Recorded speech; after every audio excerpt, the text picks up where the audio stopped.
ఇవాళ ఈ రెండు తెలుగు రాష్ట్రాల్లో జరుగుతున్నటువంటిది చాలా ఘోరాతి ఘోరం. వాస్తవానికి వాళ్ళు చేస్తున్నటువంటి విధానాలు ఎలాంటిదంటే,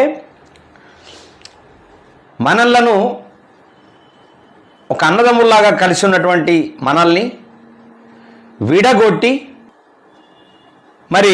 విడగొట్టి దోచుకునేటటువంటి కార్యక్రమాన్ని వాళ్ళు ఆల్రెడీ అక్కడ ఆ రాజకీయ నాయకులు, ఇక్కడ ఈ రాజకీయ నాయకులు.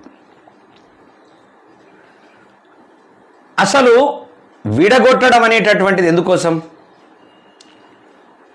కేవలం దోచుకోవటానికి మాత్రమే. ఇలా క్లారిటీగా కనిపిస్తూ ఉంది. విడిపోవడం అనేటటువంటిది దోచుకోవటానికి మాత్రమే ఉపయోగపడుతుంది. కానీ రెండు తెలుగు రాష్ట్రాలు అభివృద్ధికి నోచుకోలేనటువంటి పరిస్థితి ఉన్నది. ఇవాళ కానీ కనీసం అప్పుడన్నా ఒకళ్ళ మీద ఒకళ్ళకు భయం అనేది ఉండే.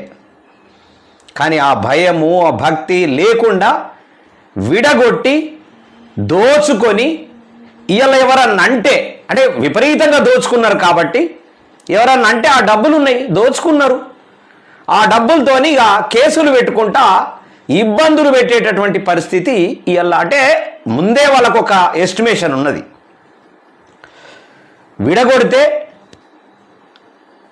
దోచుకోవచ్చు, దోచుకున్న తర్వాత దాచుకోవచ్చు, దాచుకొని ఎవడన్నా ఏమన్నా అంటే వాళ్ళ మీద ఆల్రెడీ అవసరం వస్తే సుఫారీలను పెట్టేసి దాడి చేపియొచ్చు,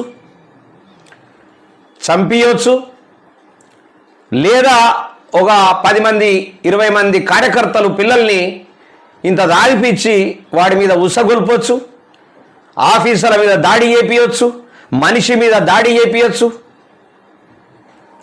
అసలు విడిపోయింది ఎందుకు? దేనికోసం విడిపోయినాం? విద్య, వైద్యం, నీళ్లు, నిధులు, ఉద్యోగాలు, ఇవన్నీ ఎక్కడైనా ఈ 12 ఏళ్ల దేశం నుంచి ఏ రోజైనా నీళ్ల సమస్య పరిష్కారమైందా? నిధుల సమస్య పరిష్కారమైందా? ఉద్యోగాల సమస్య పరిష్కారమైందా? ఇవాళ ఏం జరుగుతోంది?